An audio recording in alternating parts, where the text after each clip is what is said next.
ناظرین کرام، بالکل درست کہا جاتا ہے کہ حسد ایک ایسا زہر ہے کہ جو پیتا تو خود حاسد ہے مگر خواہش دوسروں کے مرنے کی کرتا ہے۔ اور حسد یہ مذموم خواہش ہے کہ اللہ تعالیٰ نے کسی کو جو حیثیت و نعمت عطا کی ہے اس کے پاس نہ رہے۔ مولا کائنات علیہ السلام کا فرمان ہے کہ مومن تو کبھی حاسد نہیں ہوتا، کیونکہ جو حاسد ہوتا ہے وہ تو اللہ جل جلالہ کی قدرت ہی پر ناراض ہوتا ہے، اور ایسا بندہ تو شیطان کا پیروکار ہی ہو سکتا ہے۔ خود امیر المومنین علیہ السلام کی حیات مبارکہ میں بھی آپ علیہ السلام کو شیطان کے ایسے پیروکاروں سے واسطہ پڑتا رہا کہ جو مولا کائنات علیہ السلام جیسی عظیم الشان ہستی سے بھی حسد کرنے کی جسارت کیا کرتے تھے۔ یہ انہی فاسقوں کی چالیں تھیں کہ جنہوں نے امت کو مولا علی علیہ السلام کی خلافت سے ایک طویل مدت تک محروم ہی رکھا۔ مومنوں، قرآن فرماتا ہے کہ حسد نیکیوں کو اس طرح کھا جاتا ہے جیسے آگ سوکھی لکڑیوں کو کھا جاتی ہے۔ پھر ذرا سوچئے، جو لوگ مولا علی سے حسد کرتے رہے ان کی ساری نیکیاں کتنے شدت سے برباد ہوتی گئیں، مگر انہیں اس کا علم تک نہ تھا۔ آج بھی وہ سارے ہی لوگ جو مولا کائنات اور اہل بیت سے حسد ہی کیا کرتے ہیں، ان کی سبھی عبادات اللہ کے ہاں اسی طرح پیش ہوں گی جیسے کہ تمام ہی جل چکی سوکھی لکڑیوں کی راکھ۔ بے شک حسد کا انجام برا ہے، اور اہل بیت ایسی پاک ہستیوں سے حسد کا انجام تو انتہائی برا ہے۔ دوستو، حسد پیدا ہونے کی بنیادی وجہ اس دنیا کے حوالے سے راست شعور کی کمی ہے۔ حسد کرنے والے اسی دنیا کے مال و متاع کے حصول کو اصل کامیابی سمجھتے ہیں، مگر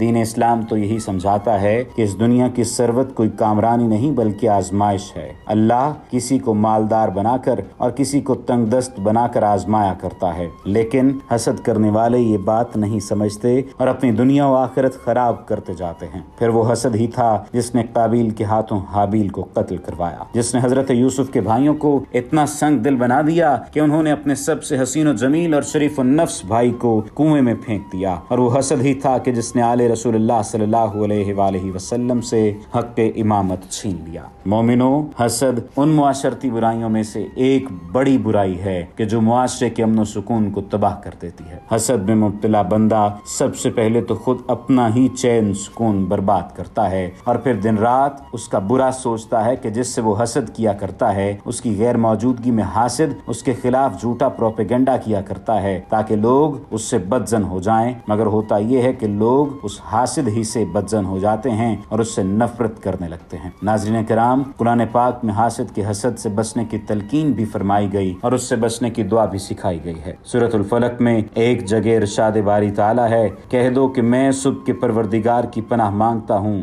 گنڈوں پر پھونکنے والیوں کے شر سے اور حاسد کے شر سے جب وہ حسد کرنے لگے۔ اللہ تبارک و تعالیٰ ہمیں حاسدوں کے شر سے اور ہمارے دلوں کو حسد کے مرض سے ہمیشہ ہی محفوظ رکھے، آمین۔